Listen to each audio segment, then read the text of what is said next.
Hi Digidestins and welcome back to the Digital Gate Podcast, where we obsess over shiny bits of cardboard, but don't worry, this episode's a little different. These are even shinier bits of cardboard. I'm your host Gruffy, also known as Gruffy Gets Good, and joining me as always is my co-host Holy. Hello.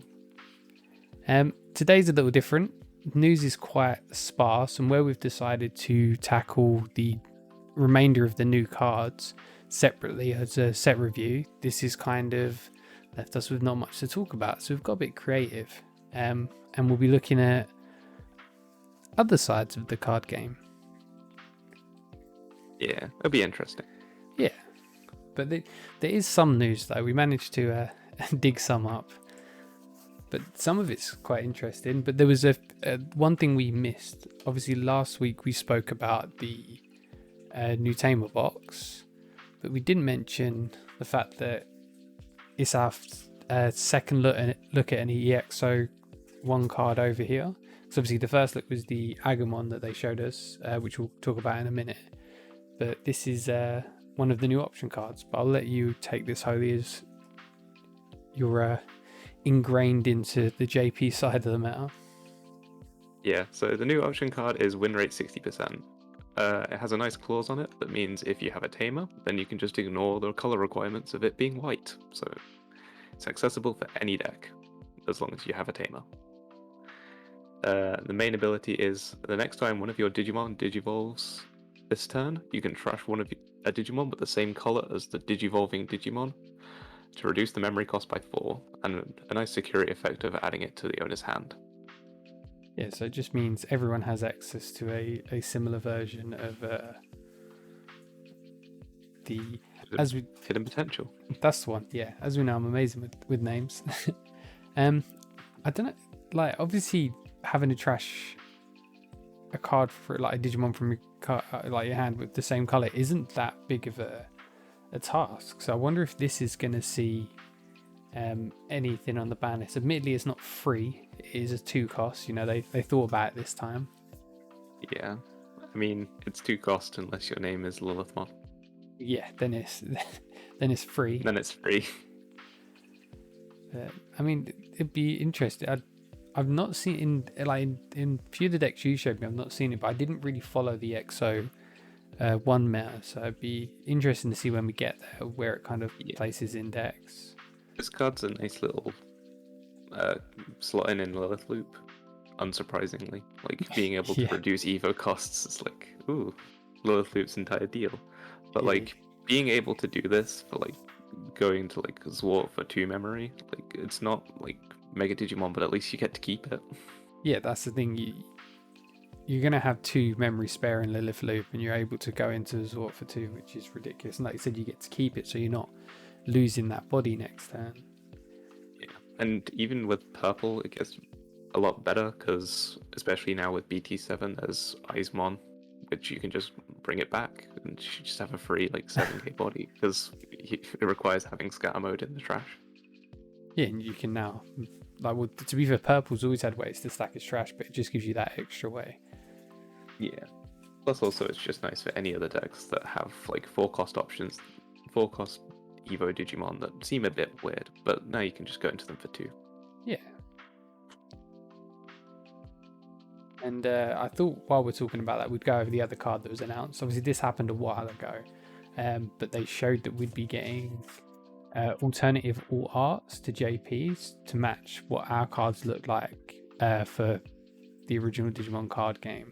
So it means we lose like the sassy little message underneath the Digimon art, and we gain their name on the card and lose the funky border, which is weird because with the alt for the BT1 secret Metal Greymon, they kept it the JP style, so it's interesting seeing that they're kind of reverting back. But I guess where it's a classic collection, they just want to honor it and make it classic to us over here. Yeah, they definitely just want to try and keep everything like English, JP and stuff. To be fair, I prefer the English one. That's just my opinion. I like the sassy quote, like, it loves battle, bully. Yeah, it's nice, but like as a person who like got a lot of the old Digimon cards from just random shops on holiday and that. It's nice to see these guys back again. Yeah, there'll definitely be some nostalgia attached to it. Like in my personal collection, I have the complete first edition first starter deck. Funny enough, this episode may be about collecting things, and it's just for that nostalgia reason, because I love like the artwork, because it's that gritty 2000s Digimon artwork where everything was dark and grimy, and it's going to be nice to go back to see those. Obviously we've probably got a good few weeks, maybe a month, before they start showing more leaks for it over here. Not that long. But yeah, I'm looking forward to seeing how they look with the English version of the art. But yeah, there was some actual news as well this week. This is from last week. Just obviously we went over the Jogress, how it works, but this is just a fun little, easy to look at diagram of exactly what happens when you Jogress. And it works funny with de-digivolution, because if they de-digivolve by 1, you've then got this yellow-purple stack that you can just digivolve on top again. So you almost get crazy Shoutmon stacks sometimes. And some of the games I've seen where they've used the Dino B and Imperial Paildramon, they've done exactly that. They've got ridiculously tall stacks where they got de-digivolve once and just went back up with it. Yeah, the stacks you can make in the decks are super cool. Jogress is just a cool mechanic, and maybe level 4 Jogress. Probably too easy though, but I can think of a level. I actually can't think of level 4 Jogress, but you know, one day. I think it'll be interesting to see what they do with the Digimentals as well for the armored Digivolutions. Yeah, true. Also, Shoutmon Cross 2. That's one. Yeah. But yeah, it'll be interesting to see what they do with that as well. But I'm sure where we're like getting almost to the end of the leaks for the starter decks, we'll probably start seeing BTA leaks as well. So we'll see what's going on with that. And then we've got we actually got to see some more cards from the starter deck. So a nice Agumon. When played, one of your opponent's Digimon gets security attack -2 until the end of your opponent's next turn. And the inheritable is your turn. While you have a purple Digimon in play, this Digimon gains security attack +1. So it doesn't even need to be in the stack. Obviously, it's probably going to be in the stack, but it's a nice way of, when you go in a Mastimon, you're kind of guaranteeing this ability, security attack +1 on a Mastimon. You could even go up and have this on the BT3 Mastimon, so a 12k body with security attack +1. And there's other ways to increase DP as well in this. So it's an interesting card. I'm definitely kind of starting to plan out in my head what it's going to look like, the new Masti 2.0. It's definitely unique. Obviously, it's showing that a lot more of the yellow stuff is going to be on plays, since the egg of the deck is a purple, so they're wanting to put more emphasis on playing the yellow cards to then Jogress into. Yeah, and the thing is, a 6 to drop body isn't as scary to play as it is at the moment in the meta, because you've got so many memory boosters, ways to gain memory, that you're potentially going to be able to have that 6 memory on your turn and not past turn, and then obviously you Jogress keeping it your turn. Especially when yellow has such good available tamers for it, such as TK and Kari. It gains you just so much memory. Yeah, exactly. Because with yellow, you just have so much control over your security. You're able to almost guarantee that. And then if you want to take her counterpart. Yeah, I'll take Lady Anyone. When evolving, you may discard a card from your hand to reveal the top 3 cards of the deck. And you can add 1 yellow and purple Angel, Archangel, or Fallen Angel type card from among them to your hand. Put the rest at the bottom. And as an inheritable, all of your yellow Digimon gain retaliation. It's a nice little inheritable. Yeah. So Unimon's become even more stronger for yellow. Yeah, 6k blocker with retaliation. Yeah, I mean, I'm not 100. Like, you're deep into the lore. I'm kind of barely touching it. So is this going to mean we can grab Lucimons and Lucimon full down mode? I'm trying to remember to see if Lucimon is an angel. Yeah, Lucimon's an angel.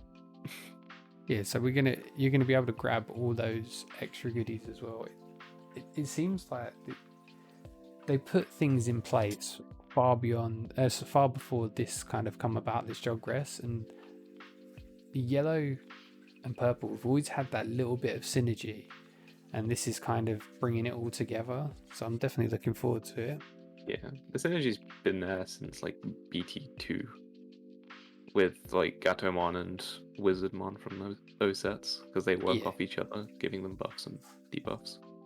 Yeah, so it's nice. We're kind of getting the final pieces of the puzzle. It's like the original Mastimon wasn't quite there, and then when we saw better yellow cards, it almost become you run a yellow body with Mastimon, and now we're finally getting the pure hybrid of being able to play both colors, but both pushing you towards the same direction.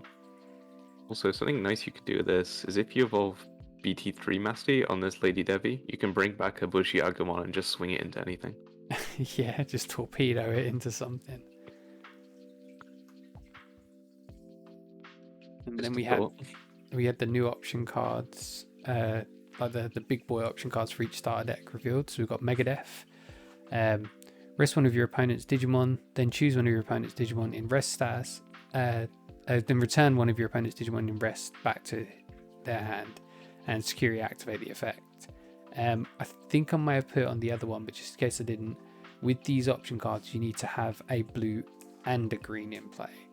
Obviously, with the Dino B and the Paildramon, they are both blue and green, so you're able to play it just from them being on the board. But if you had just a green on the board, you'd need to have a blue Tamer, and obviously in reverse as well. But this does lead to fun times where you're going to be able to run the BT1 Mimi and Davis, which is, that's a pretty good combo to me.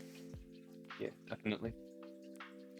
But I mean, the card's just really good. There's not much more you can say about it.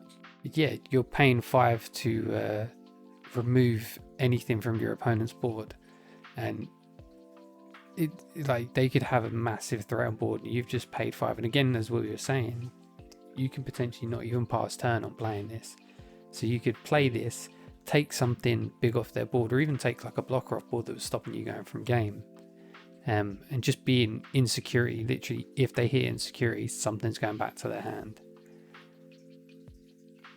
Yeah, this card's just really stupid. Then you got this card as well, which is also stupid. Yeah, this card's kind of interesting as well. So we have Chaos Degrade. Choose one of your opponent's Digimon and put it onto the top or bottom of your security stack, or your opponent's security stack. If you do, trash one card from the top of your opponent's security stack. And as a security skill, choose one of your opponent's Digimon and put it to the top or bottom of the opponent's security stack. I said security stack a lot. Yeah, it's an interesting removal. Yeah, it gets around a lot of weird, wonky things. It's like the first removal that actually gets around on deletions. Yeah, it gets around everything, even the BT5 Omni that says if it's return to hand, return to deck, or sent to the graveyard by effect. Sorry, it's getting sent to security. It's getting sent somewhere completely different. So you can even get rid of a Greymon with Breath of the Gods. Yeah. Sorry, I'm just moving it. I'm not deleting it. No, just go to the top of the security then trash it. But it's nice. Understandable. Have nice format. Yeah, because if they hit this in security and they only have like a level 3 on board, you're like, I'll send that to the bottom and trash whatever would be their top, just because you might get rid of something big that way. Yeah. But yeah, it's definitely, it's interesting. When I first saw it, I was like, that doesn't sound good. But then this is a guaranteed removal. That's the thing, and it gives you the option to get rid of whatever you want. So it's a Gaia Force with extra steps at the same cost as a Gaia Force. But it's nice. One of the big decks in JP at the moment is purple yellow. I'll have to talk about it because I'm not talking about it today. Yeah. I'll talk about it at some point. Yeah, it'll be interesting to That deck see. can just Because beats this. yeah, this is definitely going into that deck. And I think that was. Oh no, there's one other bit of news. So this is their new. I think this is just the first card that they've showed for the new tournament pack. So it's, TP8 in Japan. yeah, so it's a nice little BT5 Gabu. Nice art. They're keeping with the alt art background as well. They're quite nice. It'd be interesting to see what other ones are coming out as alt arts. Just because some of for me personally, some of the best alt arts have come out of these tournament packs. Yeah, definitely. I'm trying to remember the name of the place that he's in. It's the place just before Kowloon. Inside the Sleuth. Oh yeah. I can't remember. Just Googling it now. Yeah.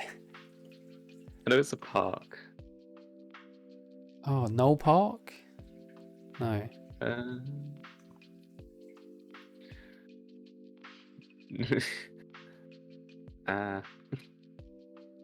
So where we Galacta Park. That's the one, Galacta Park. Yeah, it's nice. Got there eventually. It's nice seeing references to Cyber Sleuth. Yeah, a lot of the cards seem to be based there. Because the promo Palmon's also in Kowloon. Oh yeah, true. I didn't even think about that. Yeah, it's one of the games they like to reference more. Probably because it's one of the more popular ones. Yeah. Yeah, it'd be interesting to see if we get anything from the second Cyber Sleuth game. I'm assuming we will, but there wasn't as many iconic characters in that one, so I think that'll just be more of same as we got with, I can't remember her name, the awful Vimon tamer. Oh, Rena. Rena, yeah. So we'll probably get randomly shoved in somewhere, but it'd be nice to see it. But yeah, that is it for the news. Yes, that is it for the news. Now to the main event of this episode, where we talk a lot about the competitive side of this game and break down cards and see exactly how they're going to work in the meta. There's obviously a whole another side to the game and a whole side that people prefer. I actually started off as just a collector. I had no intention of playing the game. I love Digimon and I just wanted to have one of everything in a binder so I could look at it, feel great, not even play the game. And it was actually we were going to be having a guest, but sadly they're busy today. But it was actually that guy who got me into playing the game. And it's really funny because it's swapped now, so I'm really big into playing the game. Obviously made a podcast about it, where he's just a collector now. So it's interesting how people are drawn to the game, but how they keep the game alive for them. So for him, it's just collecting, and for me now, it's just playing. I had to kick the addiction. I now keep no arts, just the pure vanilla art cards. That's enough for me. I'll keep a playset of everything, no shiny cards. Where you like to shiny up the cards you like and the decks you like. It depends. If it's affordable and I see a need to do it, I'm like, yeah, okay, I'll do it. It depends more on just the alt art, because if it's something like BT, the Secret Ancient Greymon, I'm not a big fan of that artwork, so I'll keep the normal one. Yeah, true. But that's the problem. There's so many nice alt arts coming up. We're getting a massive alt art drop with this set, because we've got the 6 Digitama, we've got the 10 anniversary cards, and then we've got, is it 18 in this? Oh no, it's 18's including the Digitamas, isn't it? No, it's not. It's just generally 18 alt arts in the set. So we've got a ton of alt arts coming up, and a lot of them are really nice. So we thought, now they've all been revealed, I couldn't get the English versions of the anniversary cards and the Digitamas just because we've seen them, but they've not released them as single images. And instead of just showing you one static image, I want to show you the full card, so they will be in JP. But yeah, we're just going to have a look at the all the alt arts of this set, and give our opinions on them, what ones we like, what ones we don't. And starting with the Digitamas. So I really like what they've done for the box toppers this time, making them Digitamas. So then in your Digitama slot, you get these really bright, vibrant cards. Yeah, I really like. Yeah, same here. I like what they did with making the Tamas all arts, because normally they don't get all arts. Yeah. Or any foiling treatment. I mean, they trialed obviously was it BT3, so 1.5 for us, they did the security Digimon.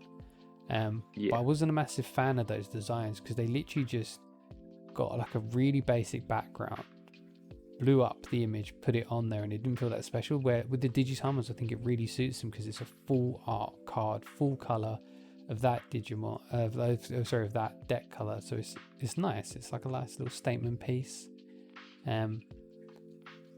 They obviously all 6 look quite similar. They've got their own like different geometric art going on in the background. Not too dissimilar from the others, but I mean, they're quite nice. I like them. I think they look really nice. I've had to stay away from it though, because I do want a playset of all of them, but that's hoarding, and I should be happy with just the normal ones. I'll probably get like a playset, so the ones that are playable. So mainly kind of like Agumon and Sumemon, or Sunomon are the ones I'm going to use the most. So I'll probably get playsets of them in all arts. Maybe BBmon as well, because Pulsemon. Yeah, but I mean, I think these are going to be cards that are chased. It's the same with the Tamer. Everyone loves the art Tamers, and I think these are going to be very similar. They're going to be cards that people want just because they're those nice little statement pieces when you flip over that Digitama. Because obviously people are used to Digitamas just being always normal, bland, not always bland, but like these normal cards, no shines from them. So now they've got the option to have hollow versions of them. I think people are going to jump at the chance. Well, unless they've got the Evo Cup. Yeah. Koromon. I wasn't a massive fan of the art. I've had 2 of them now, and I'll be having the 3rd one come through, but I'm not a massive fan of the art. It's okay. That's fair. It just doesn't do it for me. I like these. These are simplistic, but they're really, really nice. Yeah. And then we've got the these are the anniversary ones. I really like the Devimon. It's done by my favorite artist, Koki. Absolutely love all the art that they produce. So this will be the one all art I keep, just because I keep one of each of the cards done by Koki as extra in a binder. So I'll keep this one. As for the Upamon, I'm not so cute. I don't like it. I'm not a fan of it. He's just getting chased by Crapmon, and then it looks like Golamon's just there being like, what's going on here? Yeah, it's not for me. I can see why people would like it, but these are going to be the hardest ones, because obviously you only get one of these cards per box. Yeah. And some people only buy a box, so trying to get a playset of these is going to be ridiculous. I mean, I'm getting a case, and I'm just hunting for one of them. But I couldn't imagine. So the guy that was going to be on the podcast, he's looking to place out all of these. He's buying 2 cases, but it means he's still going to be chasing about 16 of them, and so we don't know what the pricing is going to be like for these. They could be ridiculous. Some of these are meta cards that are getting their first alt art. Yeah, which was kind of the point. These cards. Like this. So these were, when they part of a poll in Japan, they voted on what cards that were popular but didn't have all arts that they wanted. You could pick anything but tamers and options, because no tamers and options for you. Yeah, you could pick 3, and the top 10 would be made alt arts. I also voted on this, but none of my votes made it in. I like. To be fair, I kind of wasted my votes. So I mean, Devimon, he doesn't see much play going forward. Like, you may see like a 2 of as like a little tech. So all of these cards, it feels like a little too late, because they're not going to see play. So they are more collector's pieces. You're not going to be using them Yeah. in decks. Some of these will see play, so they'll be relevant. Like these two, especially I think Millennium One's going to be one of those cards that pops up every now and then and disappears. Because especially in Anime, he's only just started popping up now in BT5 for us as like a tech, like one of. Also, as a note, I think this was done before BT5, the poll. Yeah, it was done before BT5. Barely just before it. I mean, I really like the Jamming Vmon one. That was one. If there's one card that was guaranteed to get an alt art, it was going to be the Jamming V. Yeah. I mean, again, he's like dropping off, especially with the new hybrids in the latest JP set. But he's still a solid card to run, and I still think he'll be played in Imperial Dramon just for that whole. You have a rookie that's jamming that you can restand going into Imperial Dramon. So we may even see like a resurgence of him coming in with the new starter deck. Obviously, we haven't seen many of the cards for these starter decks, but he could see a lot of synergy in that deck as well.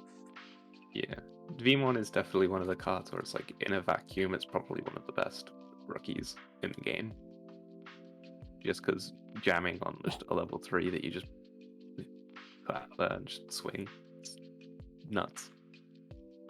I think it's nice. Sometimes I don't know what they're thinking when they pick what cards they're going to give all arts, because it doesn't seem like why would you not in that set have given Millennium on an alt art?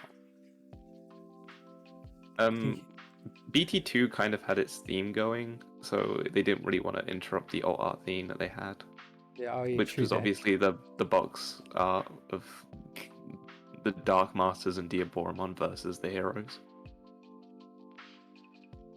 So well, we got one finally, and I do think Millennium One would be one of those that bounces back. But both of these, I really like the artwork. I'm definitely a fan of these. It's nice to see a brighter Millennium One as well than like the dingy card we got at the moment, and then just getting a Jam V. As far as I'm aware, these are textures cards. I think all of they're all textured. Yeah, so these are all going to be textured as well, like you would get with Pokemon cards, and Dragon Ball Z cards have now started to texture them. So I'm excited to see what they look like in person as well. Also with the Vmon, I like that the other O2 the other O2 protagonists are in the back. Yeah, it's a really nice touch. And then we've got Agumon and Your Best Boys. Yeah, Terriermon and Lopmon. Yeah, these are really nice cards. The Agumon's really nice. I think it's going to be one of the more expensive ones, not only because of waifu tax, but because it is a relevant card. Yeah, this is just relevant in most yellow lists, because playing rookies for free is stupid. And also, being able to stop something from doing any damage to you from digivolving is a great little added extra. So she's definitely going to be a pricey one. And I think the thing with memory blockers, they're always going to be relevant in some form. So I think Lopmon will be one of those that I don't think he's going to be too expensive, but he's definitely going to see play a lot. So maybe one that goes up after. But I love both these arts. They did such a good job with these. Yeah, definitely. I think they more probably people chose like Terriermon because the other two were like the other two memory blockers we had at the moment probably wouldn't look nice as all arts. Yeah. No offense to Tumon and Gazimon, but Terriermon is just the more popular one. Yeah, there's no way. I mean, what we've seen. So Terrier 03. I think do we see Digimon from Adventures? No, I don't think we do. Well, I mean, obviously we see Agumon, but I'm trying to think if we see any rookies from Adventure, because we got 02 and 03. The only two rookies of the anniversaries are Terriermon and Vmon. The rest of them, I believe, are level 5 and up.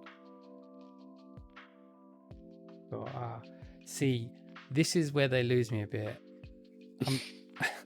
I don't know what they were thinking with that Mega Gargo on. It's a weird angle. It's a very weird angle. It's not as weird as the tournament pack. Not the tournament pack, the regional pack Agumon where he's like complete crutch shot in the camera, but this is still It's close enough. yeah, this is almost an upskirt shot. Yeah, I'm just gonna be waiting for the second memorial thing to get all arts. Yeah, because those look a lot nicer. Yeah, they definitely look a lot nicer. And I mean, yeah, the other one's okay. It's a nice card, but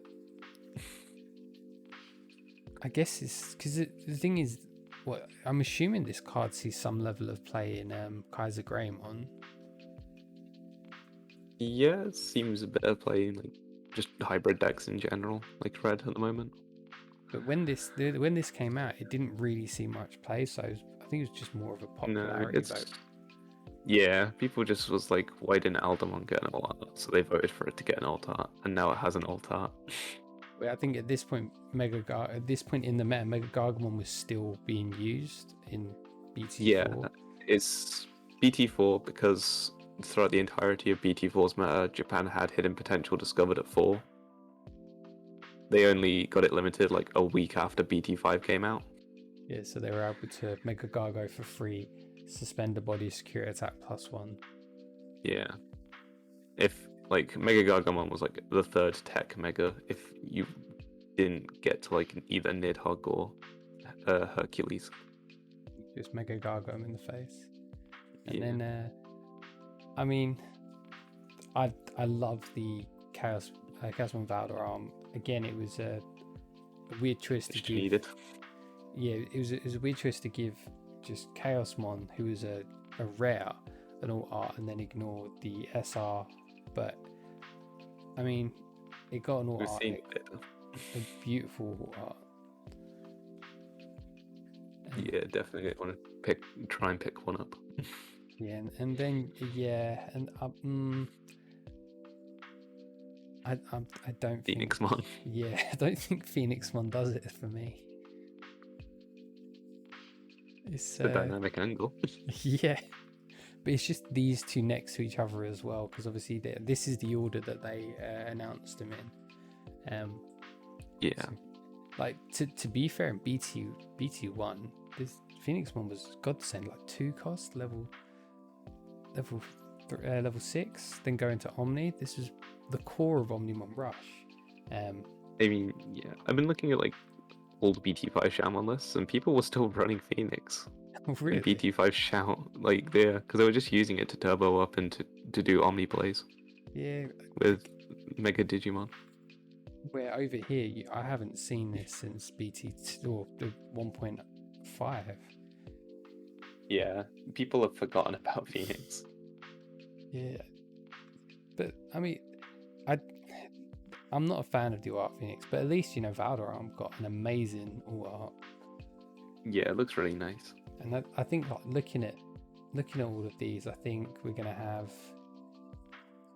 I think the Vmon and the Vmon will be expensive. I think the Terriermon will go up there. Angelwim's definitely going to be expensive.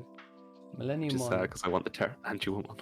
Yeah, I think the Millennium will hold its price. I don't think these two are going to be very expensive, and I definitely don't think Phoenixmon's going to be expensive. I think out of them, I think Valderarm's going to be the price. Valderarm and Angelwoman. But yeah, they're really nice set. I'm looking forward to seeing them in person. It was a cool little thing. Some of the alt arts don't hit, but a lot of them do. That's the weird thing about talking about alt arts. We've gone from like looking at a card's abilities and what it does in the core game, so now we're like, I like this art. It's pretty. Yeah, but that's what you get when we talk about this stuff. Yeah, but that's the thing. There are people that just collect this game, and these will be like their chase cards. Yeah, like I was saying, for me, I was keeping a playset of all alts, but it got to a point where I was like, this is not only no longer financially viable, it's just plain dumb. Like then I dropped to just keeping ones that I liked, and then it dropped even more to me being just no arts now, just because I think they're amazing, but I'm one of those that can't be satisfied with just one or two of them. I'm like, okay, I need them all. Yeah. Once you have one, you kind of need the playset. Yeah, and I think like now moving on to these guys, I'm looking at these and I want a playset of each of these, especially like the Agumon Bond of Friendship, because it's just such a beautiful card. A lot of people I talk to don't like these alt arts, but I love them. They look so much better than the normal artworks. Yeah, I think with the normal art they went too humanoid, where this is kind of like a pullback. This is like it feels very Digimon, this artwork, where the others was like very hyper detailed human looking, and this is more monster looking. Plus the Agumon. My bank account won't like me when I buy my playset of Bond of Friendship alt arts.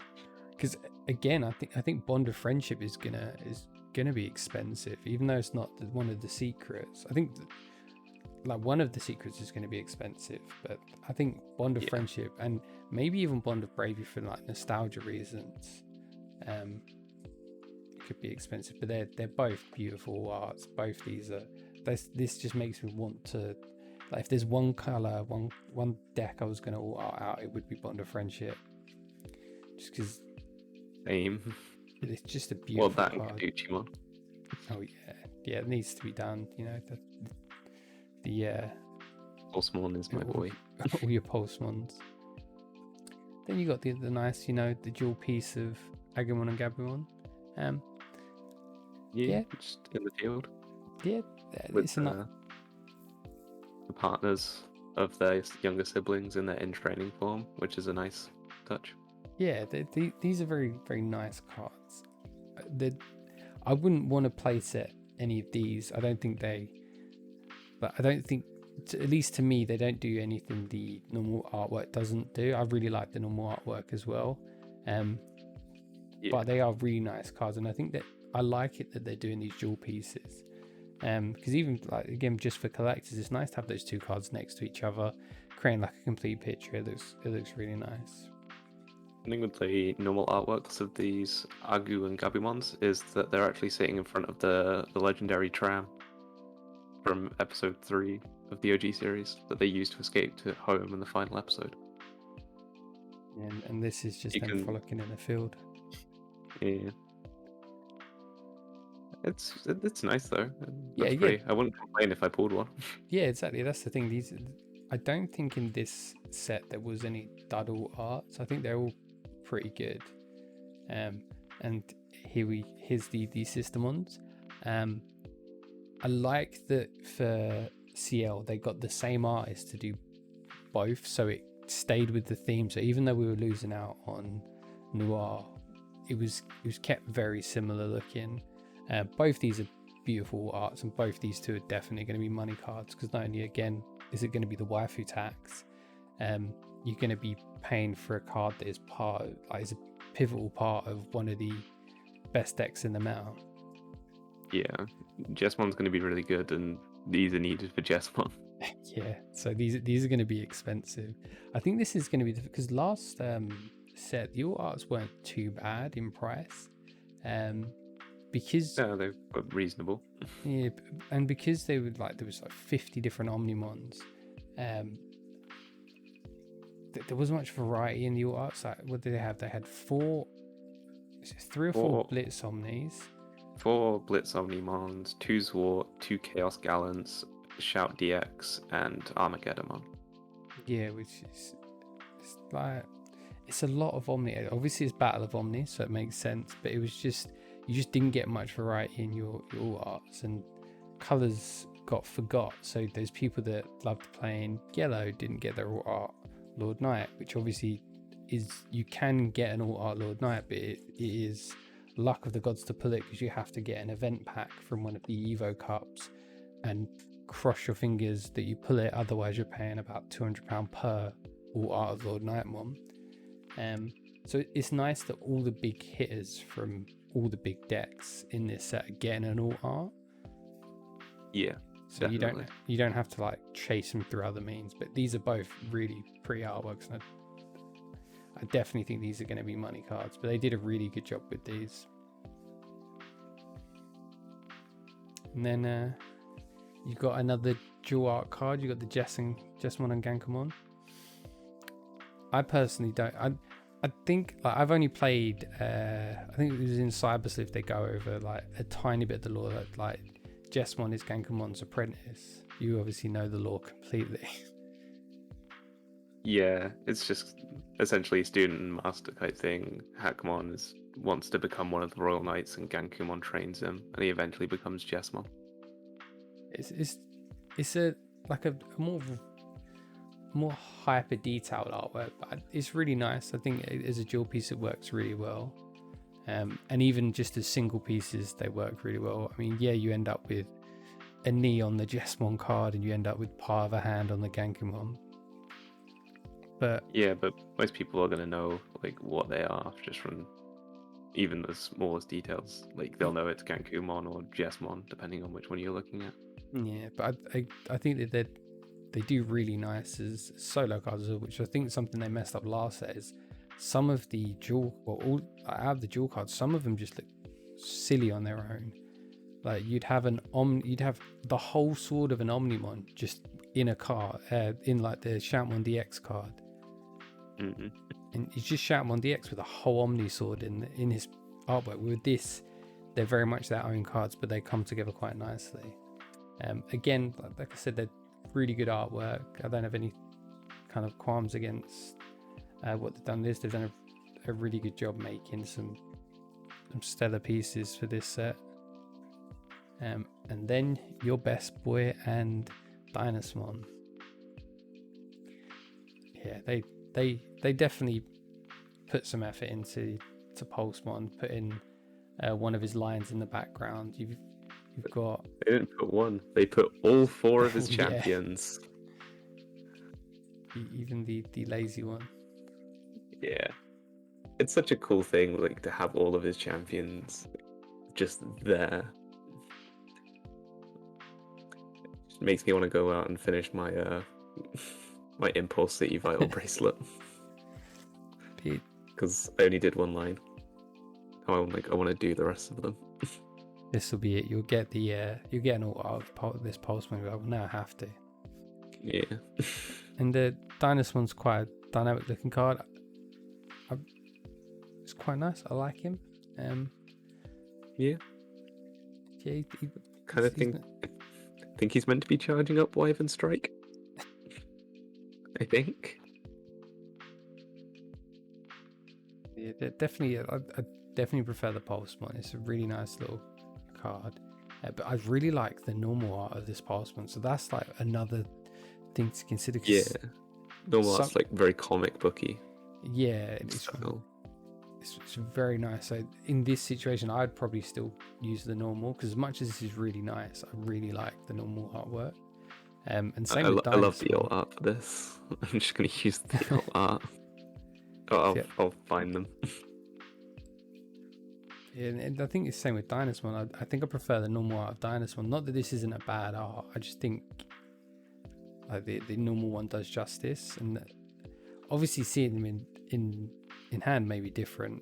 Just because obviously they're textured, it may just blow my mind when seeing them. But hopefully in a case I'll see a couple of different ones. Then, yeah, definitely. I like Morphemon. I'm not a big fan of Eosmon. It looks too CGI for me. Obviously it's not. It's still hand drawn, but it's very it's too humanoid. Yeah, it's too realistic, and I know obviously in the movie it looks very CGI. So it's that kind of Digimon where it is supposed to look very mechanical / like with the very human face, yeah. But because it is a man-made Digimon. Yeah, it just doesn't do anything for you. Again, like, it is a nice card, but the Morphemon's really nice. Yeah, very pretty card. But yeah, the EOS one, it doesn't do much for it. Again, I don't think this adds much. Obviously, you've got the level 5 and level 4 EOS one in the background, but it doesn't do much more than the normal art one. So I don't think it justifies itself as an alt. Where like the Morpho one is it's drastically different. Like it's a full art Morphomon. You see more of the design. Yeah, Morphomon's just one of those Digimon that's really nice to look at, so just glad it got an alt art. Oh, see, I really like the Mamimon design that they went for this. It's because, again, I've seen this as textured, and the texture work looks amazing on this. It's just a very fun card to look at. It's not matching any other styles. It's just very fun. And then you've got very out there.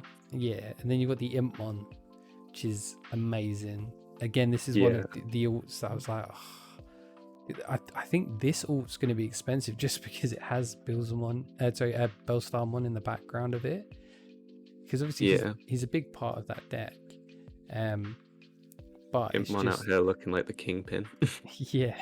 But you're going to have to pay like some sort of side waifu tax just because she's in it.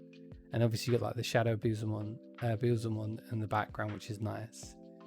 But yes, it's a really nice art. It's another one that makes me go, oh, I kind of the gun of Beelzemon as well, isn't he?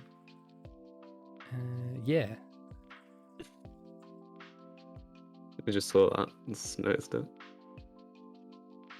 I'm interested to see where they go with Beelzemon. Obviously with the EXO2 set, we know it's Tamers, and obviously we're gonna get a new Beelzemon, but I wonder if we're gonna see another warp style one. Potentially, because most people know him from just warping from Impmon because of Tamers. Yeah, and I keep looking at ways to bring that Beelzemon back into play. I'm like, how can I work him into this deck? Oh, just because he was such a obviously paying 4 isn't expensive to go from a 3 to a 6, and blowing up a level 4 on the opponent's side is amazing. But it's just that passing turn. Like you could rush and then your opponent just blows it up. But yeah, I'm looking forward to what they do with him, and that's why I'm like, oh, I really want this card as an alt because Beelzemon's one of the 7 great demons as well. Yeah. So you've now got if you do burst into him, kill him, you can now bring him back and obviously just play like a night raid to get the warp one back. We've somehow delved into talking about the meta again. Yeah, we need to stop talking about meta and talk about artworks. Talk about the prettiness. Yeah, it's a really pretty card. I like it. And then there's 2 more really pretty cards. The Skull Greymon just looks beautiful, and the Titanmon looks beautiful as well. They've obviously been drawn in a way to make them both look like these titanic creatures. With obviously the Agumon squaring up to the Skull Grey as well. Yeah, and then I believe it's from a game. I don't remember which one, but I'm pretty sure I remember seeing somewhere that this was part of a game because his cannon's different. Oh yeah, it's not the normal Oblivion bird. It's an enhanced one. Trying to like look close and see who we've got on the Titanmon card. I believe it's Minervamon. Also Marsmon. Yeah, I believe is that cape. But yeah, it's good to see that we're seeing more of the Olympus 12 in the game. Again, I don't. They did such a good job with the alt arts for this set. There's not one that's terrible at all.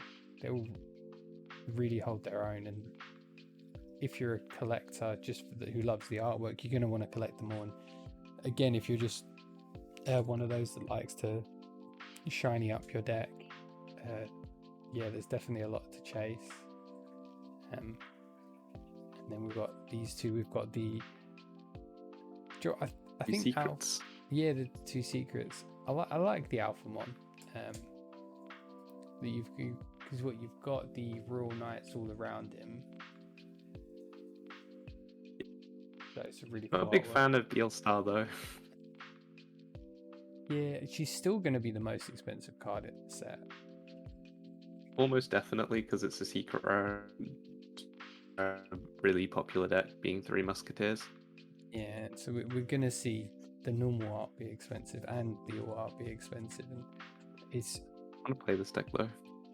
Yeah, it looks really fun. You played it against me on tabletop, and it was good fun. On a small section of BT6 testing. But, yeah, we should probably do more. Yeah, get ready for the meta. It is a shame that obviously, like North America have been pushed back till mid-November. I hope it doesn't. Obviously, with that being such a big part of the community as well, I hope it being pushed back doesn't harm the game. Because the thing is, we're still going to be getting quite a lot of stock over here, and there's a few people I've already spoke to that I don't mind sending stock over to America. So I hope they'll at least be able to get like trickles of stock, but it just comes down to what's going to be comparatively legal over there. Yeah, it probably won't be legal until the set's officially released, so they'll just be testing, and tournaments will be done BT5. Yeah, it's a shame, but again, we've already seen what happens when people are left to their own devices at the end of the set. We see black like turn up and run over, and now we're seeing green rise up again. So it's we're not seeing much Lord Knight at the top now, so I don't know what BT5 is going to look like for America, but I believe that's and then we've got these two. So this is the all art for Noir, which we're not getting. So this is the first lost card, so we're not going to be getting this art. It's a shame. It's a really nice artwork, and it would have been cool to have the 3 as a set, but there's not much we can do about it now. Maybe a future promotion. Yeah, maybe they'll release it at some point and Nuns with Guns is no longer offensive, but at some point. Yeah, and then we've got the big chase boy, the £2,000-3,000 card, which is the all art BT1 Omni. So this was one in, was it 20 cases in JP? I believe it's 1 in 10, I believe. So essentially 1 in 120 boxes, I want to say. No, their cases was six boxes. Were they 6 boxes per case?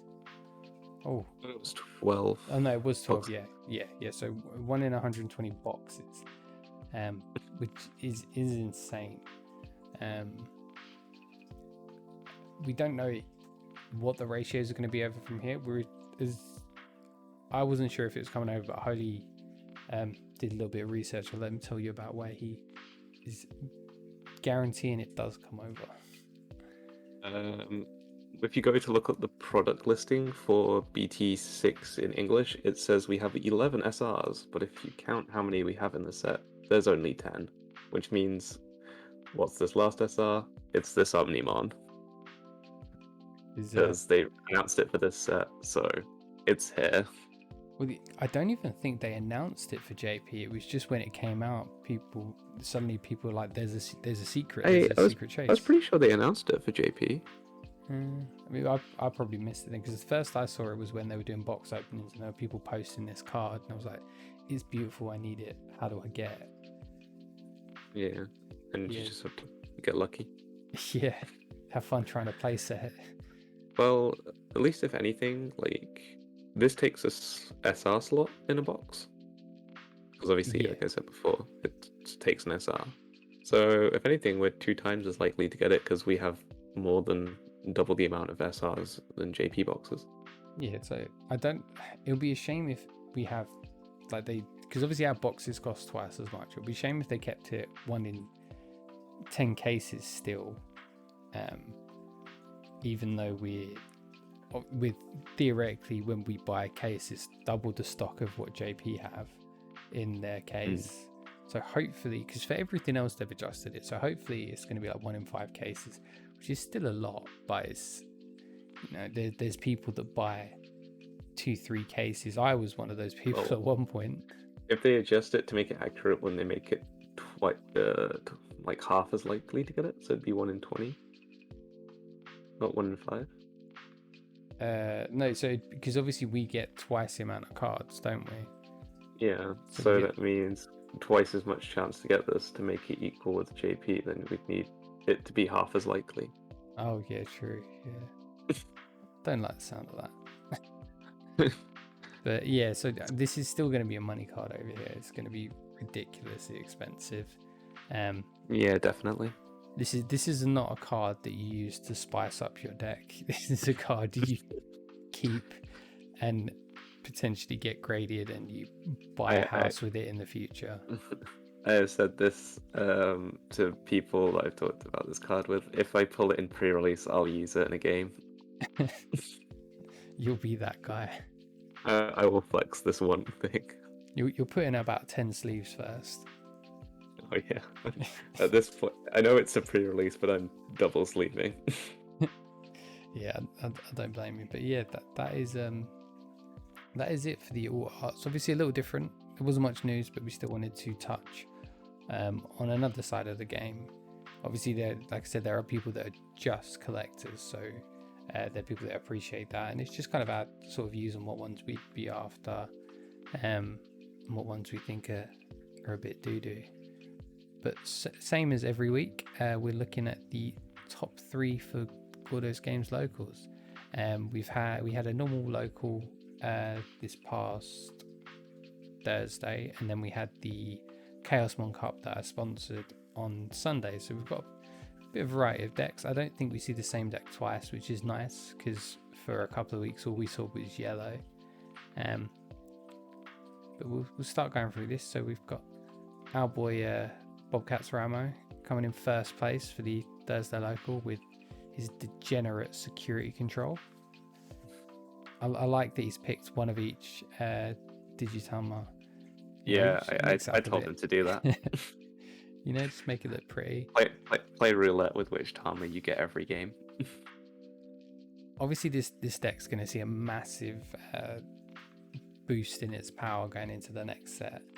With getting the equivalent of Yellow Gaia Force, getting the 2 new security Digimon from the new structure decks, and even new options from the new structure decks. There's going to be a lot of things to boost this up, so it's still sticking around.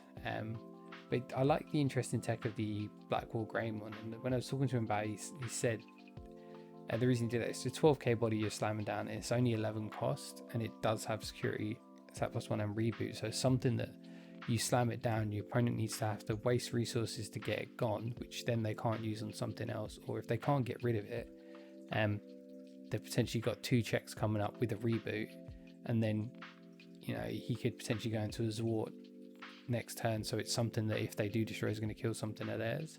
So it was an interesting tech, and it seemed to work for him. He managed to run through, I think it was something like 22 players this tournament, and he came out on top. Yeah, it's definitely an interesting choice, and it seemed to work. Yeah, it's not fun to play against, but it's fun to watch being played when you're not the person having to go against it. Yeah, definitely. And then we've got second place is James. James has been in the top quite a bit. He seems to play a different deck each week. So this turn he was doing a Hexablau All Force. It's a fun looking deck. It allows you slowly keep your opponent at bay, and as you're doing that, you're playing tame as you're building up ready to go into that All Force to just go ham and swing for game. So it's a cool little tech.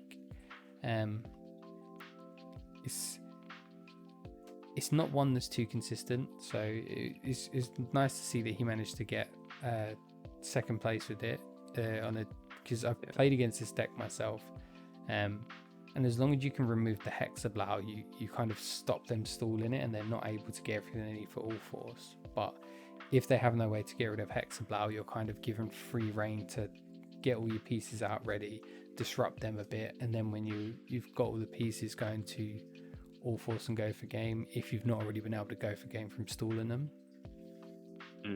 I will say, for me, there's a couple questionable choices in the list. Yeah. Mainly being Strabi and Matt Ishida. Yeah. I mean, yeah, because you obviously with Matt you have to play a Digimon to suspend him, so you're really spending more, and then I guess re-memory at minimum just to get another awful swing when you could just get it for free if you play Joe and Sora. Yeah, he doesn't make too much sense. But the only thing I can think of in Strabi, obviously, is just if he needs a Lobo, that's why I sort of one of. But it's at that point you might as well run an extra Jam V or run an extra. I can't remember the name of it because the name's blocked, but the one that stops them reducing Digivolution costs. Agumon. Yeah, you just run 2 of that, wouldn't you? Yeah, probably. But yeah, I mean, he did well with it. He came second. Sometimes it's those questionable choices that seem to work out for people. Some of the winning lists I've seen lately play a ton of one-offs like this has, and it gives you all those individual options so you see cards when you need them, or if you've got 2 cards you're able to play around situations. And then third place, Jambo's, I think he's new to our server, just good old Rookie Rush. Nothing too, I mean, this is just the yellow-green variant. No red 5Ks to see here. It's a very straightforward list. I think I've seen this list a few times, this exact list, because these are the cards you would use in a Rookie Rush style deck. Usually you'd see like an extra Turimon, so they usually go for like a 4 on Turi. I guess he's like made room for it with like one less removed for the Kudamon. Yeah. Bumping down the Salamon and the Turimon. Yeah, this Rookie Rush does what it says on the tin. I think Rookie Rush rush you down. Yeah, it's one of those things where there's not much tech you can really add into it. Your tech is your Puppetmon, which I think is right as a 2 of, because as much as it can win you the game, you never want to see more than one of these in your hand, and half the time you don't even want to see him. He's kind of very situational, because giving your opponent potentially 11 memory, because you don't even have a tamer to control your memory, so giving your opponent 10 memory is scary. But definitely, it depends if you've already Spiral Masqueraded their whole board and they have nothing now. But yeah, it's a very standard list. And then the Chaos One Cup, first place was Lav with Lord Knight. He's one of the people that runs very interesting one-offs.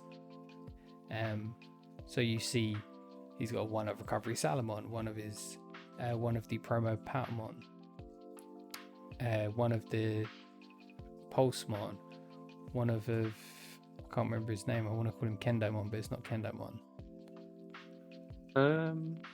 Kotemon. One of Gladimon, which is normal. One of Siremon. One of Rise Grey. One of War Grey. One Kari. But he's an amazing player. So I think he's not got the biggest card pool, so he plays with what he has and makes it work. And I watched a couple of his games, and just the way he controls the board, he's just, like I said, with this, loads of decks now doing this, running low amounts of cards, but low amounts of each card, so they can fit in more variety. So they're coming up to situations where they have 2 answers to it, so they can, instead of like a deck that's very much 4 or 4 or 4 or 4, where they're locked into their one path.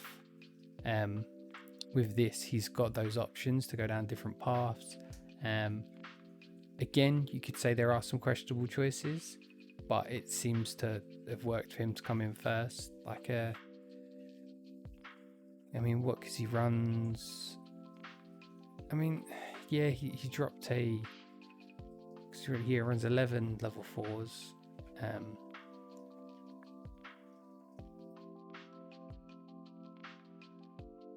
15 level 3s? I believe so. Yeah, which is a not a common ratio. I guess he's just stacking up for more things throughout Lord Knight. It doesn't run any of the Agumon, but to be fair, very rarely do you see Agumon in Lord Knight just because you're on the Nightmon and the Wargrowl. But yeah, it's Lord Knight. It's a bit more creative than we normally see. He's kind of taking in a ton of different things. But I think this is like this list works amazing for it. But I think it's one of these lists where if you're not prepared to like really think about your choices, if you just pick this list up, I don't think you're going to do very well with it, just because it is so bitty. Yeah, definitely. Some of these things you need a bit more of experience. Yeah. And then we've got Hexa Imperial. This was a deck I played around with quite a bit with Gordo, trying to fine tune it. I never found enough success with it. I felt like it just kept. It just felt bad when you would pull a Hexa but have a Dino B, and you'd be like, "Great, this is useless. I wish this was an Imperial." And I've seen lists where they drop 2 Dino B and they run 2 Crisp Algernon, which makes sense, because even if you're going to pay the 5 cost, you can go into Imperial in Raising, then swing with Jam and Security Attack +1. I never saw much success with this list. Liddle is a much better player than me, so he managed to build a list and make it work. Sadly, he did brick in his final game against Lord Knight, that 2 games in a row, which cost him it. I was there for it, sadly. But other than that, this list was flawless. He always saw everything he needed when he needed it. He had answers to things. He was able to stall out with Hexablow when he didn't see the bits for Imperial, and gave him time to build up into it. And I think running the 5 Tamers, and even though it seems like a lot, the 4 Lobo gave him that those options that he could hammer Spark and bring 2 Lobo out to finish off the game, which I saw him do as well. It's nice to see people still playing around with Imperial. He's one of my favorite Digimon and one of my favorite decks in the game. And obviously EXO1, we see a boost for him. We're going to see a boost in the starter deck, and then we're going to see a further boost in BT8 as well. So he's definitely getting a lot of support right now, so I can see why he's so popular still. Yeah, Imperial Dramon's most of the time is going to be good no matter what, just because it's Imperial Dramon. It's jamming Rush. You don't need to worry. All you need to worry about is option cards. And then we've got the Cap himself, Mr. Fedora Revival, with his Diaboromon deck. Now, I saw him play this before the tournament, and if you've ever played against, yeah, Mickey's lovely. He has a knack for forgetting abilities of cards and just kind of making up his own, and it can lead to hilarious situations. But also, he'll forget about effects. So he could have gone for game and just didn't, and then it led to the game just drawing out for like an extra 6 or 7 turns until they had to stop because we had a tournament starting. It's hilarious to see, but when it comes down to it, he is a really good player as well. So when he focuses, he can definitely pull it out. But yeah, he's a fun one to watch. You should watch his stream. It's always a laugh. Yeah, it is. And the deck's pretty kind of standardy. Only real weirdness is Toyagu's, potentially.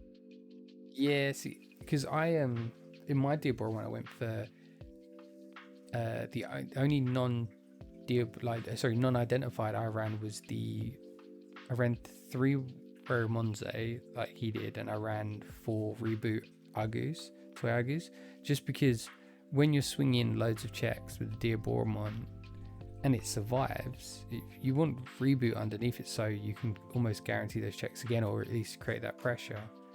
So it's interesting seeing the Toyagu that gives you a draw, because I feel like this deck's got such a good search with the Keramon, and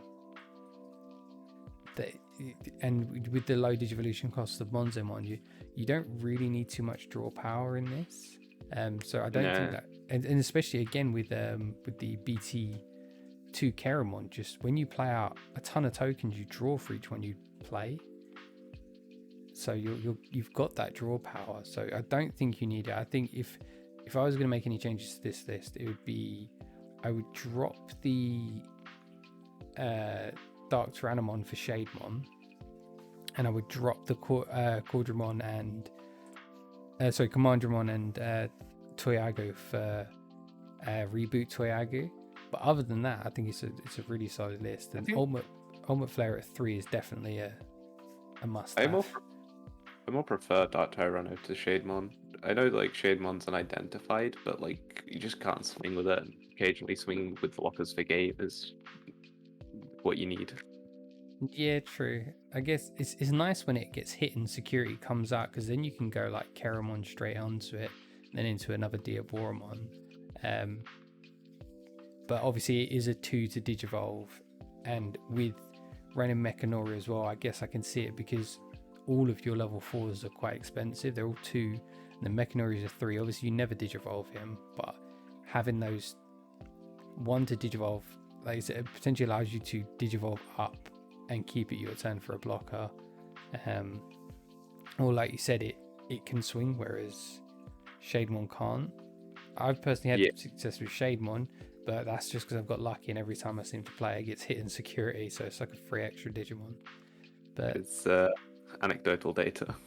Yeah. But yeah, I'm also leaning more towards more of the Diaboromon that creates tokens as well, because if you can get that stack off that has rush for tokens, like, and you've got 3 erratas out, you're playing 4 tokens with rush that you could potentially swing with. Whereas as much as the Diaboromon with security attack's nice, if they have a blocker, it's useless. Where with like bringing out 3-4 tokens and being able to swing yourself, that's 4 or 5 swings I have to deal with, where instead of one Digimon that will swing through all their security. But I think like a 2 is a good amount. It allows you to swing for security if you need to. Especially if you make like 4 tokens off of it, you can just take away your opponent's entire security stack, and then if you have Armageddon on enough memory, if one of them lives, then you just go for game. Yeah. Yes. I'm starting to see it place higher at the moment. I think people are just like, with the Renaissance of Black, Diaboromon's doing a lot better where there's less Lord Knight. So maybe we'll see him do a bit better over in the North America, just because they're going to get sick and tired of Lord Knight and look for something else. Definitely, probably. Maybe they'll turn to green and start doing some stuff there. Joe, I've recently been playing it green. I've really been enjoying it. It's taken me a while to get in the mindset because it plays so different, but it is a fun color. So I think green might see a renaissance as well. So this is your special boy. Yeah, it's my list I get to talk about. And the first list we have is Lord Nightmon. Yeah. I thought because we're getting to the end of VT5, Lord Nightmon was probably the most oppressive deck. And just because it's coming back in JP, I was like, yeah, we'll talk about it. So, Lord Nightmon as a BT7 focuses more on the Pulsemons. Do stupid, ridiculous combos. Using stuff like the BT6 Pulsemon to put you directly down to 3 security, to proc off other effects such as BT7 Pulsemon to gain 2 memory, the promo Pulsemon to draw cards and again gain more memory, or even just if you're starting the turn at 5 security, then Agumon was always be live. And it just uses all of this advantage just to push out multiple bodies, and then with the 2 memory you gain from the BT7, you can use the option card Electric Rush to get all of it again. Yes, it's a whoever thought Lord Knight having a restand was a good idea is a psychopath. Being able to play out 4 level 3s or Nightmon, or Digimon with Nightmon in their name in one turn is just no. Because you could like ridiculous. Because you could because you showed me a game of this and it was madness. Because you could bring out a Lord Knight from Raising, swing with Lord Knight, play out the BT6 Pulsemon, dropping you to 3 security, then your Angelwoman's live, bring something out with Angelwoman, say you had a TK down, so you're on 3 memory anyway, so you've just brought 2 things out, then you use the new option card to restand, costing you 2 memory because you're at 3 security, then you do it all again. And it's madness because it's giving him this boost he never needed. Yeah, pretty much.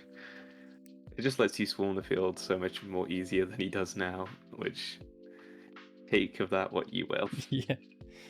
And then obviously you've got the man, the myth himself, Kazujimon, which is a scary. Yeah. Oh, sorry, I forgot to mention, if you didn't know, the Pulsemon from BT6 also gives him jamming, just in case he doesn't have enough DP, but he's probably going to, because if you have the Pulsemon underneath him, if you have 3 security, you gain jamming.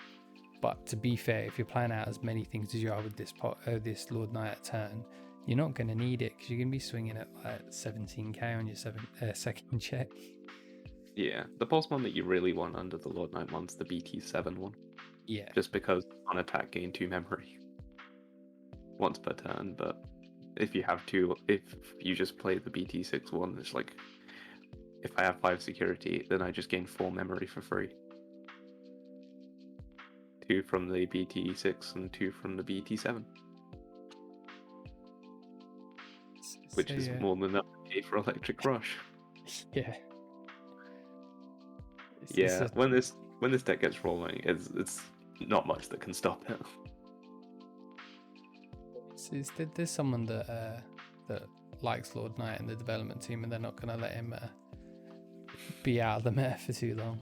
But yeah, it's nice. It's only a few cards that are changed, but it just gives this deck so much more power. Definitely. The next deck on here is the BT7 variant of Agumon Bond of Bravery. I chose this list more for the nice spice of having Matashida and Sora and Joe as just more memory gainers, plus also giving you access to, my opinion, probably the best option card ever made in the game, Ice Wall. Yeah. Because, oh boy, that option card's stupid. That's the only, because this doesn't even run any BT7, does it? Oh wait, what the Kapurimon? Are they BT7? The Kapurimon's a BT7. Other than that, that's the only change. Yeah. You just run the 2 ones that give you memory, because potentially it's nice if they proc, and if they don't, it doesn't really matter too much. But yeah, the Kapurimon's the only BT7 card, being if you have a Tamer, gain 1000 DP, just to keep you nice and buff. Yeah, it's definitely a interesting looking deck, a very fun one at that. But again, it's nice to see that people are still pulling back to the older cards. Like, we're seeing the Agumon and the Greymon that were the first promos announced for the game, still seeing play. So these cards are over a year old, and they're still, like, the Agumon's great. If you're running like a tribal Greymon, it's unreal, because you're getting a 2k buff for anything with Greymon in its name from a rookie. Obviously you've got the promo Greymon that I believe if it has an Agumon underneath, it gains security attack +1. So you're potentially swinging a level 4 at 8k for 2 checks, which is, it's got a good chance of surviving at that. Yeah, that power. It's such, the combo between these 2 is really nice. Also, another kind of weird card that some people might see in is Professor Agumon, or Agumon Expert, as I believe his name is over here. Yeah. But with a deck where you run so many Agumons, why not just have a card that recycles them?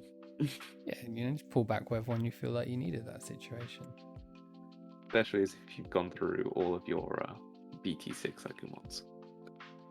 Yeah, it's like, better bring him back so I can go up into my Bond of Bravery and get Security Attack +1. Yeah. For Something swinging. that's not shown in here that some Agumon decks are playing is the Skull Greymon from the Classic Collection, or EX01. He's purple, isn't he? He is purple, but he can evolve off of red level 4s, and essentially he has Security Attack +1. At the end of the battle that he attacks, he deletes himself, and when he's deleted, you can play an Agumon suspended from your trash. So this just lets you have access to more Agumons. And in the case of Professor Agumon or the normal Agumon, you can just activate that on plays because it doesn't stop that. Oh no, so you could bring back a Agumon Expert just to bring back another card to hand for when you decide you actually want to play it. So yeah, like you said, it's a good way to cycle back the BT6 ones. Yeah, definitely. But this person decided not to run it, so... Yeah, they decided that spicy blue tech. Yeah. And then we've got Leopardmon coming back into the picture. Yep, this card was revealed as over here in 1.0 or BT3 Union Impact in Japan, and this card never saw play.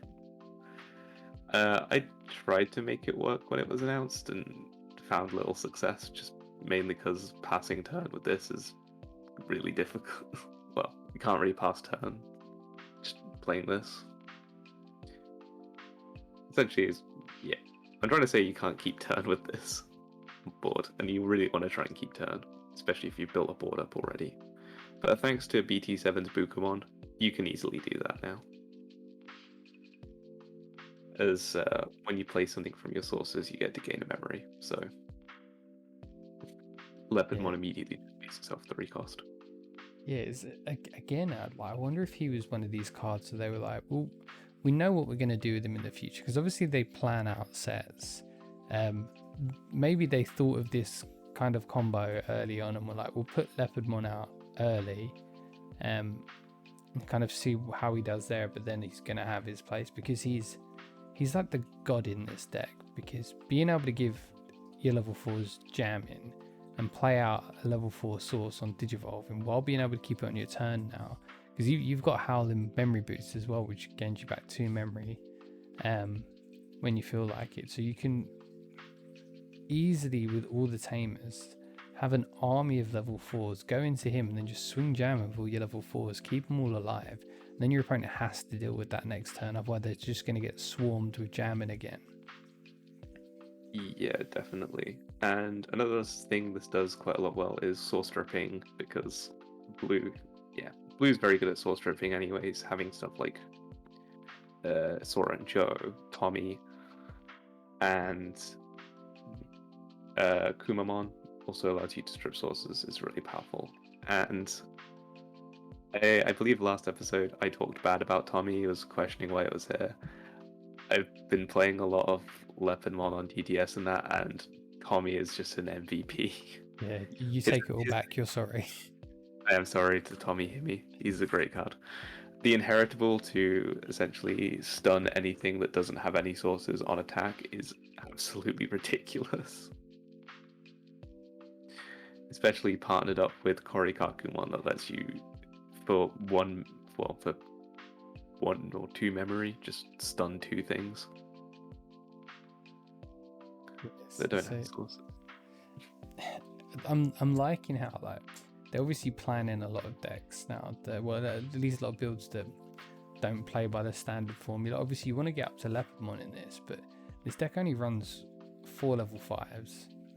That's all it wants, because it's all about like your 4s and your 3s, and your tamers. So you're busy building your board out that way. But again, where Japanese players are more passive, I don't know how this will be over here, because we're very aggressive players. So I don't know how well it's going to translate, if these decks are going to do as well over here. Yeah, that's one of the big concerns, but it's a fun deck nonetheless. Anything to make old cards from the past good again is something that's probably welcome. Yeah, definitely. I'm really looking forward to obviously we've not even had BT6 yet, but I'm really looking forward to the BT7 meta because it does change the game up so much. Like you rely so much on your tamers and digivolving on your tamers that the traditional go 3, 4, 5, 6 isn't really a concern. No, it's more just if you have 3s, it's nice, but if you have tamers, it's even better. Yeah, tamers are the new level 3s. Pretty much. So then we come to the next segment. So last week we didn't do a deck from each of us because we covered the what decks were topping in the Evo tournaments and Gen Con. So this week we wanted to go back to it, but we wanted to cover a deck that we're planning, like we're working on at the moment for BT6. These aren't necessarily completed decks, and they're more concepts. At least mine's definitely more of a concept and something I'm going to play around with a while. But we thought we'd let you in on a fun little deck we're building. So this is Holy's Bond of Bravery. If you want to take us through that and your choices. Yeah, Bond of Bravery. The most generic egg at the moment is probably just Demi Maramon giving an extra 1k swing player. It's quite nice. Another weird choice, well, one weird choice having this is the BT3 Agumon, the black one. Well, I say he's not black. The cards are not black. The Agumon itself is black. Words are hard. Yeah, it's a 2 cost 4k. Agumon by name it's a nice little heavy hitter one. I've ran it in a deck before. It's nice. It's nice also that it's 2 cost to play because I can then use the really spicy tech of the deck, Ties Growing Up. And this is probably the most out there card in the deck. Yeah, I can't even remember what it does because these promos came and went. No one played them. They were just, that's nice. It's a throwback. Ties Growing Up is a 0 memory option that if you have a Taikamiya, you can return an Agumon in play to the bottom of the deck to draw 3 cards. Oh, nice. So it's basically paying 2 to draw 3. Yeah, it's the idea behind it. Of course, it's running a lot of heavy beaters for the champion levels just because you want to try and get into game with essentially just do a lot of chip, and beefier they are, the easier it is to chip. And then, of course, the finale is the Bond of Bravery. Swing in with that after paying 2 security to evolve off of preferably the BT6, but any Agumon will do. Yeah, because on swing it just allows you to delete one of your opponent's Digimon. Delete something with 13k DP or less, and then if you delete something, trash is security. Yeah, so potentially kill a blocker, trash the last security, and go for game. Pretty much. He's kind of your finisher. And yeah, you got your mini security control going on there with your option cards. This deck needs removal while it's setting up, so it's 3 Gaia Force 4 Atomic Blaster. Atomic Blaster is just cheaper and can get rid of multiple stuff. Yeah, isn't it? It can you can get rid of Digimon whose DP at up to 8,000, so it could be 4 2k rookies. Yeah, with like Gabby Bond also being a deck that will see a lot of play, it lets me just clean up boards so they don't have a chance to sweep me. It's not perfect, but I like the idea of Ties Growing Up, and I wanted to jam it into a deck somehow. This was probably the best I was going to get. It's an interesting tech because you could even play an Agumon Expert just to get back like a BT6 and then just send it to the bottom of your deck to draw 3. Like, because you don't always, if you're really getting the chip damage, say if you go up into your Agumon, go from I believe it doesn't specifically be Agumon. It can't be any other name. Yeah, it has to specifically be a Agumon. Oh, okay. So yeah, so you can send your Agumon back. But then like that's the thing, you don't mind sending it when you haven't swung with it, because you can go from your promo Agu to your promo Greymon, potentially, like I said, swinging at 8k 2 checks. It's either going to force them to block and they're going to lose a blocker, or you're going to potentially survive those 2 checks, and it will cause more pressure, giving you that time to go up. Yeah, just basically the idea behind it. It's not definitely much more.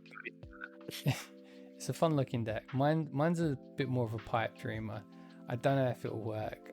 I love Mastamon, and I'm trying to find a way to make her viable for BT6. And if anyone's going to help, it's Dynasmon. So this is kind of my approach. It's not complete. I don't play enough yellow to really be 100% on it. So I've been leaning on Holy for a few things, but this is where we're at the moment. So you've got your Upamon for your draw power. I may swap it over to Pikmon, to Koromon. So pay 4 Koromon, 1 Upa, just because you're going to be able to control and keep yourself at 3 security, because maybe minusing that extra 1k DP. But where this is in a deck that's built around removing your opponents through DP reduction, this is more just being able to remove your opponent's security while yours is staying fine. So you've got 2 Bushis just in case you need to bring them out to go for game, 1 Lucamon, 3 Starmon. You've got 3 of the new Tapirmon that when you remove a card from your security on your turn, draw 1. So it's a nice little bit more draw power. So where you've got the Upamon as well, you could potentially go up into a Masti, draw from the Tapir, then swing and draw from the Upa. You've got the new Pulsemon, which is on play, reduce your security to 3, which sounds criminal, but in this deck, that's what you want. You could Digivolve into, say you've got like a memory boost out, you use that, you go into Maximum, you're going to keep it your turn. You can, say you're on 4 security, you go Pulsemon, drop yourself to 3 to swing, then activate Angelwon's ability to bring a Lucamon to put you back up to 4, so you're gaining that extra body. So it's a good way just to widen your board. Obviously, promo Pulsemon as well. He's an amazing card. You can bring him back with Mastamon, gain that 1 memory, keep it your turn. Pidomon, just because a 1-cost block is going to help. I may swap 2 Pidomon out for Unimon, just because you got the Gatomon as a blocker as well, which you can bring back. Wizardmons, similar to Tapirmon, so when a card's removed from your stack on your turn, but you gain 1 memory. So it's another way again to keep it on your turn with Mastamon. Then you've got the big boy himself, Mimicmon, on play if you have 3 or I think it's 3 or less security. I can't read the random number. 3 or fewer security. You get 2. Gain 2 memory, so you could be on 3 security, Digivolve into Mastamon.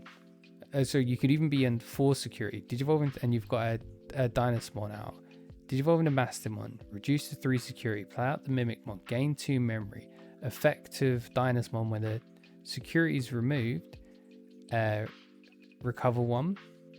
So then you've gone to Mastamon for free, trashed 1 Digivolution source on your opponent's turn, and you've potentially gone into Mastamon for 1 memory if you have a Wizardmon underneath you, which is crazy. It just gives you so much more play. It makes your Blind and Raise cost you nothing if you've got a Dynasmon out.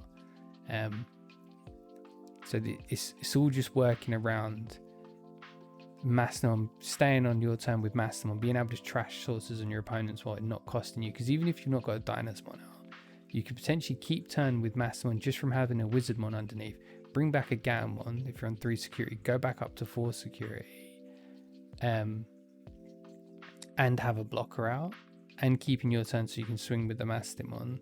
There's so many different plays, but it's just the one thing I've got to remember with this is the only way to get these cards in your trash is either they're hitting security or you Digiburst them. So you have to go heavy with the Digiburst. I'm potentially going to go 3-3 with the Rise and War Growl, just because getting these Tamers out is just as important as like minus in 4k. And it's another reason why I was potentially going to swap the Upa out for Koromon, just because I could War Growl, go into Masti, swing, and kill a 5k blocker. Yeah, and 5k blocker is still somewhat C play, but I think more people have wised up to the 6k ones, and why they're a lot better. Yeah, which is why I think I might reduce War Grey, decrease rise, but it's just a very rough list. I've got Kintarismon in there because I like Kintarismon.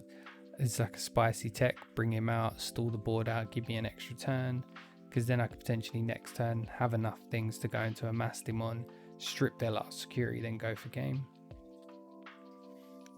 And then obviously the memory boost gate, reinforced memory boost is reveal the top 2 cards, add 1 to hand, add 1 to your security, and then delay effect, gain 3 memory.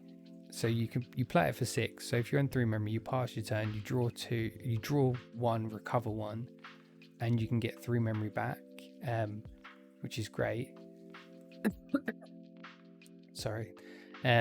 But then the only thing with the yellow memory boost, you can't pull Masty or Rise Greymon off of it. So it's reveal 4, add 1 yellow Digimon to hand.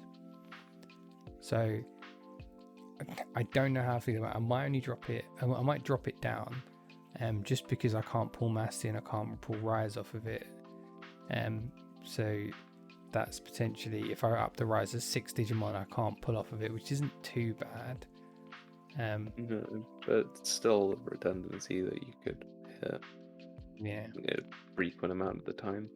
Yeah, especially if I'm like, I really need a Mastimon and I play yellow memory boost, I'm like, well, there's the Mastimon. And again, if with TK as well, if I play a TK and I see a Mastimon, like, to be fair, I could grab the Mastimon. I could force myself down to 3 from playing a TK, or force myself down to 4, and if my opponent's going to chip 1 next turn, drop me to 3. So it couldn't be too bad because you have different ways of recovering. But that was the other thing, you're kind of relying a lot on Dynasmon for your recovery, because it runs 1 Lucamon, 2 Gatomon, and that's all your recovery outside of Dynasmon. Yeah, pretty much. But I think yellow memory boost, obviously it hits redundancies, but Jesmon decks still run red memory boost. Yeah, even though they run a fair amount of white Digimon. Yeah, so maybe it just worked. Like, it seems scary, but I don't think it'd be too bad. Like, you've got 6 things you could potentially hit. No, my luck, I'll hit 4 of them in the yellow memory boost and be able to draw nothing but. Just triple Rise Masty. Yeah. But it's just it's nice. If you do bottom deck it, you just go more for the Dynasmon play. Yeah, just play Dynasmon control until you can find another one. Yeah, which is why I wanted to go like 3-3. I may drop the Kent for a Mastimon, so it's 4-3, but I'm not too sure yet. This is just kind of very, very trial based. But yeah, this is what I'm working on. It's what Holy's working on for BT6. Nice little fun deck. We thought I didn't want it to be, let's look at these meta decks we're building. Not only because we want to kind of talk about them in the future, but also it's nice to look at the fun side of the game as well. We all know that Jesmon's going to be really powerful, that Bond of Friendship's going to be really powerful, but these are nice little rogue decks that can still, if you're not prepared, take you for game, or if they see what they need, can show you out. Now for the shameless promotion we do every week. So as always, every Thursday and Sunday at 7 PM UK time, we host weekly locals over at the Gordo Games Discord server. Every now and then it's prize tournaments, usually free. We are starting to do a couple of paid promotions, which we'll talk about in this video as well. But we're still running the free locals. Come in, get a random deck, do some testing. I'm playing in this Thursday's local, and I'm potentially playing in the Sundays as well. Just testing a few fun decks. So come join us. There's always new faces. There's always space for you to join. It's uncapped.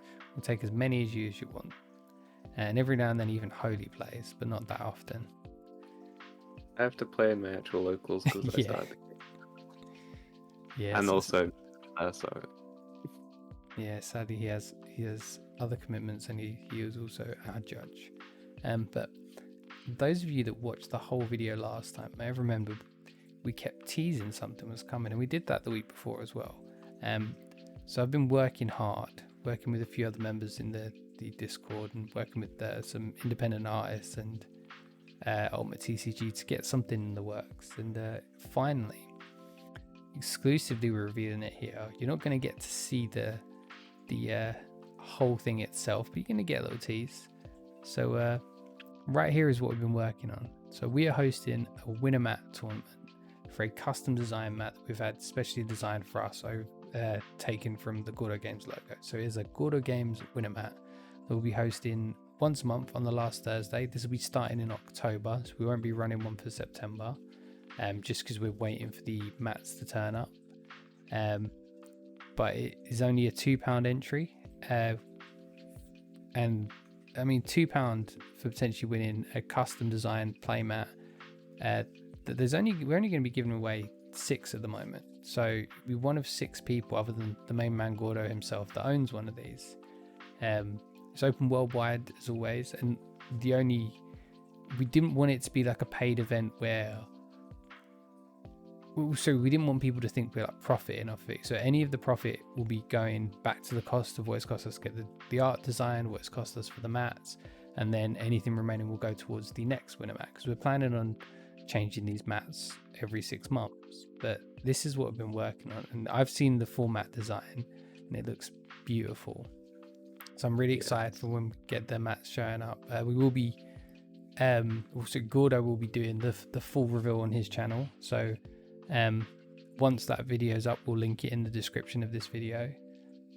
But it's something we've been working on. I'm really excited to see it come to fruition. And just as a little obviously promotion for myself on this channel, I'm also working on a special mat that I'll be giving away once a month, but this won't be through a tournament. It will just be given away to subscribers, and you also get some fancy egg sleeves as well with my logo on it. So we've got a couple of different giveaways we're running anyway. We've got the winner mat for £2 over at Gordo's Games. I'll be giving away a winner mat as well, and as always, going into BT6 I'll also be hosting my different tournaments. So I'm thinking we'd do a Bond of Friendship All Art Cup and a Bond of Bravery All Art Cup. Just something to give back to the community. Those will be free entry, but as we've got dates and that, we'll share those there. But I think that is it for today, unless there's anything else you wanted to add, Holy? Nope, it's all good for me. Right, so this has been a bit of a different one. I still somehow managed to talk meta discussions when looking at pretty cards, and it was only supposed to be all arts. But again, just how we are. Yeah, it's just how we are. We look at the bigger picture, but it's nice just to kind of take a step back and not look at cards for what they do, and instead of look at them because they're pretty. So I hope you enjoyed it. Next week we should be going back to the regular format of just looking at cards and discussing what they do. There may not be much news, so we may try something else again next week, but who knows? We'll find out then. But from myself and Holy, waiting on the starter decks. Yeah. Once we get all the information to the starter decks, and then after that, it's going to be BT8 as well. BT8, when that release cycle gets started, we'll have enough to buy every week until that set gets dropped. So as always, it's been a fun time talking to you for about an hour and a half, Holy. But from myself and Holy, this is us saying have a good evening. Goodbye.